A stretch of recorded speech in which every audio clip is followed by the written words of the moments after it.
There's one right there.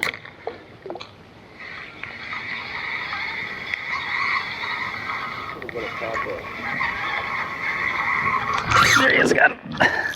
Nice. Alright, so what I'm doing this afternoon is I'm actually sitting here in camp and watching for fish to rise on some of the hatch here, and then casting to risers with spoons. Even though they're keyed in on insects, they're still going to take spoons and spinners opportunistically. And so I've just been waiting patiently for fish to come up and rise adjacent to camp, and then casting towards them, trying to predict their movement and catch them on spoons and spinners.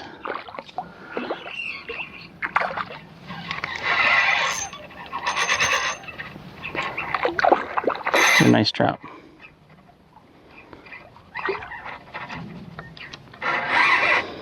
Now when the wind kicks up, I'm going to tend to, there's a fish just rose over there. When the wind kicks up, I'm going to tend to run spoons because it'll cut through a little bit better. And spinners are also super effective, especially near shore, above these weed beds.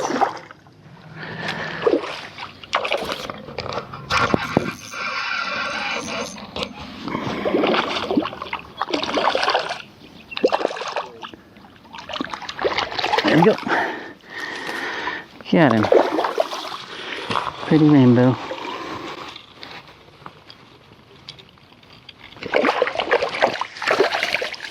Okay. Get him going. Pretty fish.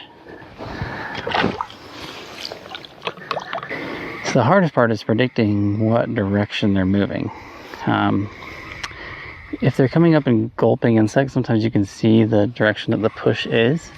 But if you can't, then you're just guessing. Here's one right here, just right in front of the camp here.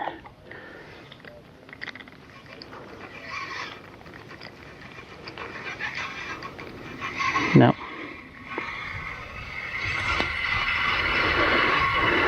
If you throw it behind them, they're not going to go for it. So I'll just sit here with basically the bail open, ready to cast, and look for a fish to pop the surface within casting distance. Even if they're just beyond the edge, if they're headed your way, that's fine too. Now this is not the time for a finesse game. You definitely want to pull out your little bit heavier lures and things that are going to cut through the wind and allow you to cast some distance. So, you know, go down to like a really thin monofilament or even a braid. There's a fish right there. So that you can punch it out there in a hurry. Nope, right there.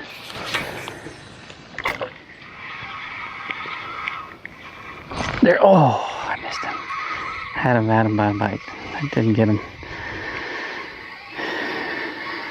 So as opposed to like systematically just fan casting and working, this approach takes a little bit more patience.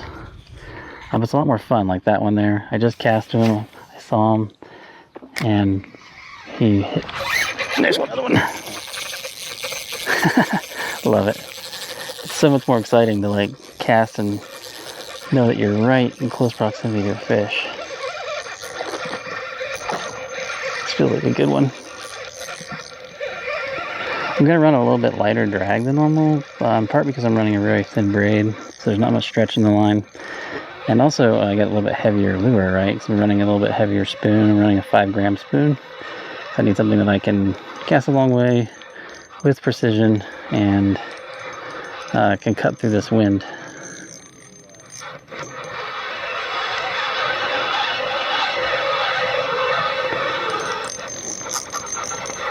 Ooh, it's a pretty fish. Like a little steelhead.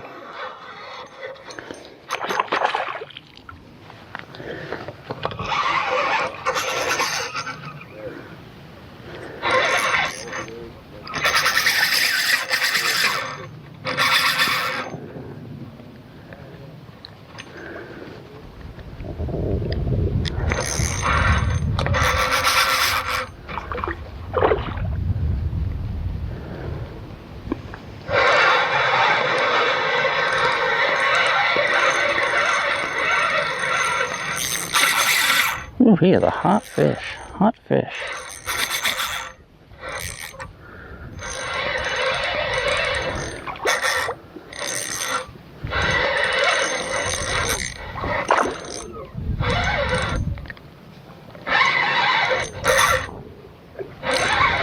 He's almost done.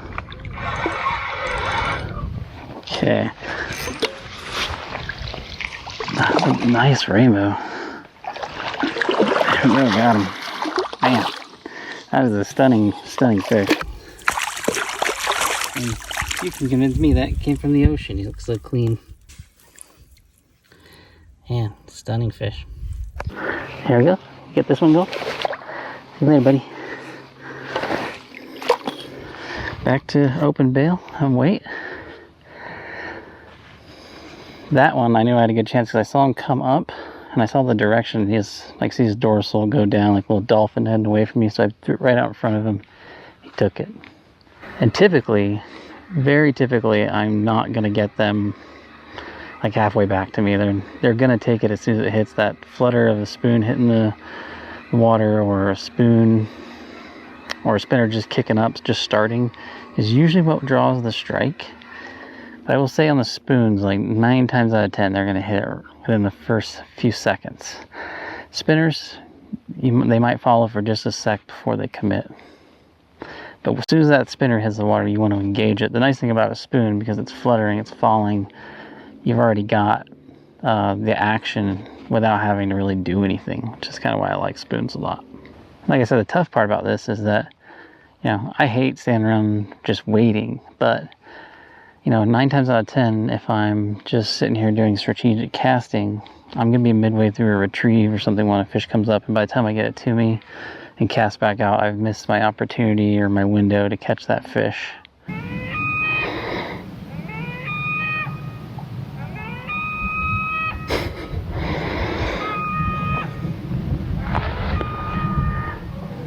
This morning, the people fishing across from me broke off a fish with their bobber, and that fish has been swimming around down here on the flats down to the lake from me, and the gulls can see it.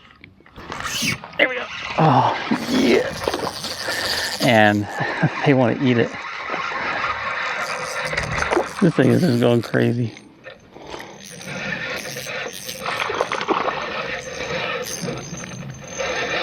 That one was perfect. As soon as it hit, just boom, just hit. Hit and hit.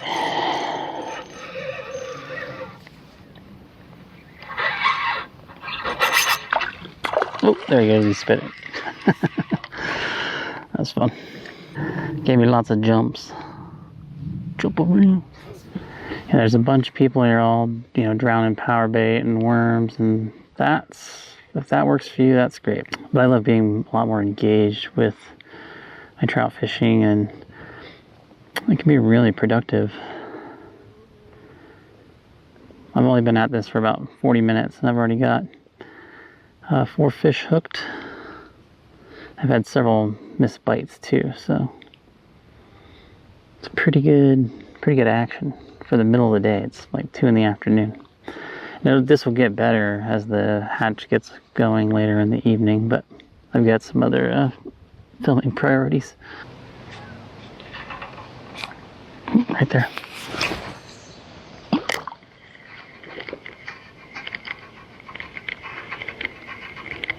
Oh, he's chasing it. He's got him. Yes. See, when you cast a spoon, you have to start putting the action on it immediately, but I like to just twitch it like that, like a jerkbait.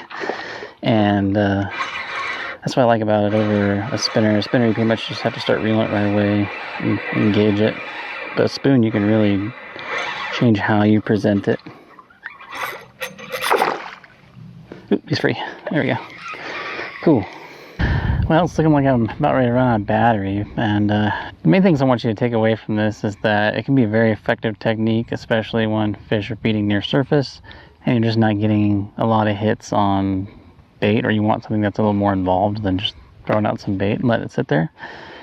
But the keys are, you want heavier lures, which you can cast quickly and precisely, and you also want to have your setup, your rod and reel setup, to be likewise geared towards that distance. And I recommend a relatively thin braid, you know, 5 to 7 pounds, 5 to 10 pounds, and longer rods in the 7 foot range. So this is a 7.5 foot light. That's just going to give you that little bit of extra reach, especially when pushing spinners through the wind a little bit. It's going to help you cut through.